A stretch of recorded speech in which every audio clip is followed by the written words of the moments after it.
রাজ্যের সাথে পরিবর্তন হয়েছে দাসপুরে। দীর্ঘ 15 বছরের তৃণমূলের ক্ষমতায় ছিল রাজ্যের সাথে দাসপুর বিধানসভা। তৃণমূলের যে এটি একটি শক্ত ঘাঁটি তা একেবারে শাসক থেকে বিরোধী প্রত্যেকেই জানত। এবারে সেই বিধানসভার বিজেপি প্রার্থী তপন দত্ত 32,134 ভোটের ব্যবধানে জয়লাভ করে হারিয়েছে তৃণমূলের আশিস সুখুদাইকে। বিজেপির যে এত বড় জয় দাসপুরে তা নিয়ে এক প্রকার উৎসব শুরু হয়েছে এলাকায় এলাকায়। এই জয়কে আনন্দ বিলিয়ে দিতে দাসপুরের কেলেকোতা পূর্ব বুথের পক্ষ থেকে বিজেপির কর্মী সমর্থকেরা বিজয় মিছিল বের করে, আর তাতে মহিলাদের সংখ্যা ছিল একেবারে চোখে পড়ার মতো।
নমস্কার, উপস্থিত সবাইকে আমার নমস্কার জানাই।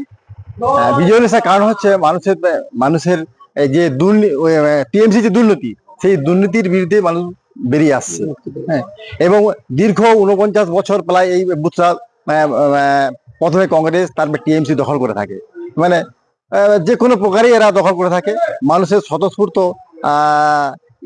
বিরুদ্ধে, টিএমসির বিরুদ্ধে মানুষ গর্জে উঠেছে। দুর্নীতি, ভরে ভরে দুর্নীতি, রাস্তা দুর্নীতি, চাকরি দুর্নীতি, এবং এই এলাকার কিছু বা অঞ্চল ভিত্তিক যে বড় বড় নেতা আছে তাদের কোটি কোটি টাকার উন্নতি, দেশের উন্নতি হয়নি, জনগণের উন্নতি হয়নি, এদের শুধু নিজেদের আত্মসত্তাই উন্নতি হয়েছে। এবং তার বিরুদ্ধে মানুষ গর্জে উঠে গেছে। এবং হিন্দু মুসলমান তো আছেই, সেই তার বিরুদ্ধে মানুষ গর্জে উঠেছে। মুখ্যমন্ত্রীর যে বক্তব্য, সেই বক্তব্য গর্জে উঠছে।